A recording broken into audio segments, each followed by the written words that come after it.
50 personas extraordinarias por 50 años. Hola, soy Enrique Gesic, artista visual.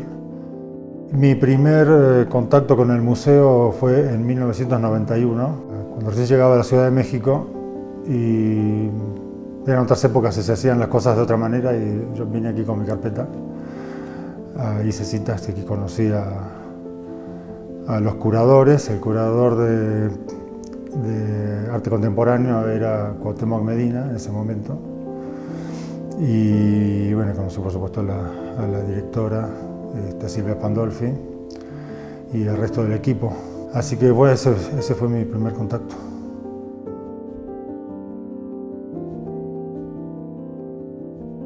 Como decía, mi primer contacto fue en 1991 y quedé como en un trato bastante cercano durante mucho tiempo.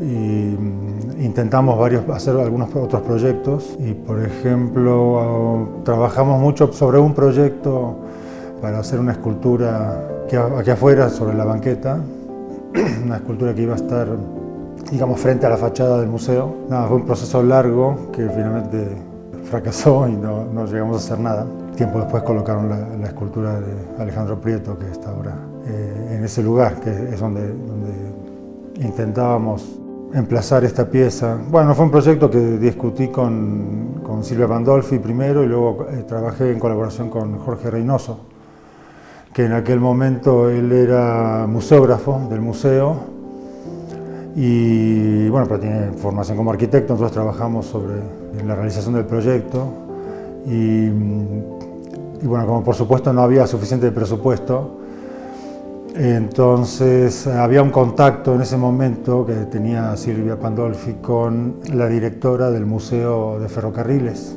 Ella era Lorena Cedillo, era su hermana, era la hermana del presidente.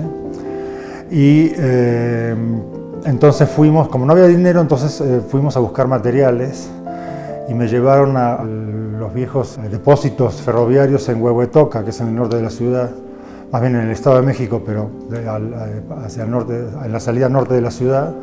Fuimos ahí a ver vagones medio destruidos y cosas que tenían ahí, a ver si de ahí podíamos sacar materiales como para poder construir parte de este proyecto.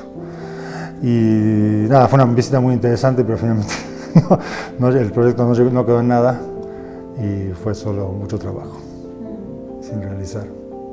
Pero bueno, me tocó conocer, por ejemplo, a Lorena Cedillo, que posteriormente intentamos hacer algo también en el museo.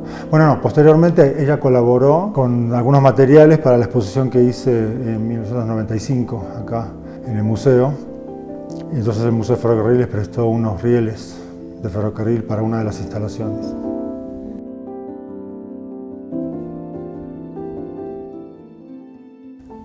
Bueno, hubo una evolución, digamos, hubo muchos cambios en el edificio. De hecho, estuvo cerrado en un par de ocasiones por diferentes remodelaciones. Recuerdo cuando recién conocí el museo, era solamente esta zona del edificio.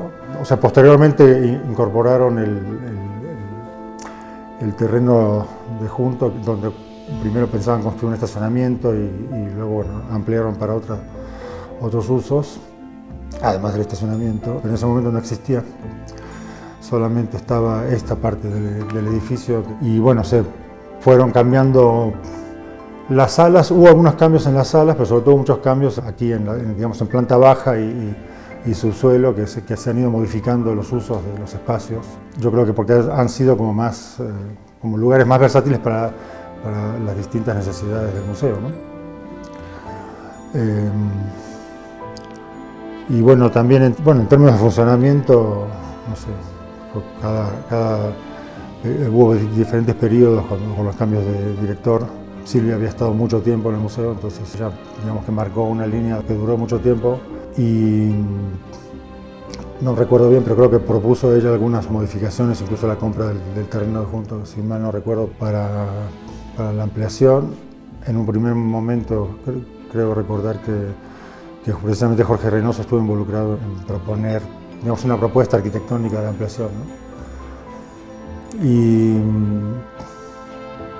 Y bueno, luego sí le fueron dando como los distintos directores como un giro.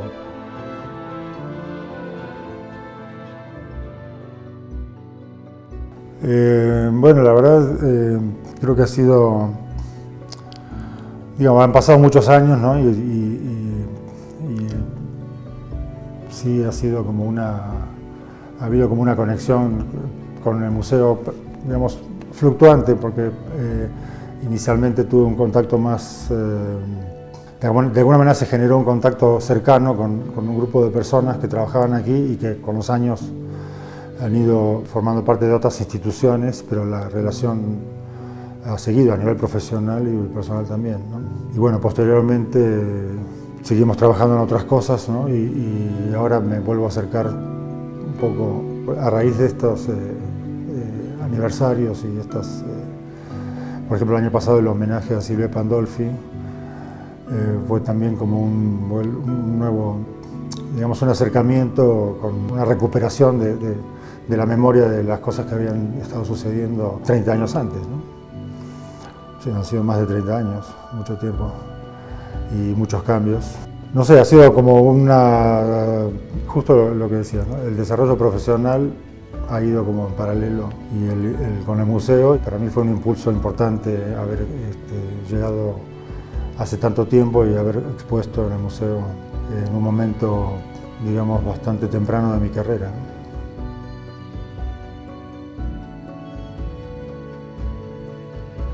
Bueno, no sé, supongo que algo que todo el mundo ha dicho, pero que ha sido que el museo ha cumplido una función muy importante en el medio artístico mexicano y sobre todo en la Ciudad de México. Y creo que sigue justamente por esa la evolución por la que ha pasado el museo y los cambios por los que ha pasado hacen que siga siendo, digamos, un factor importante dentro del desarrollo del arte contemporáneo en México. 50 por 50.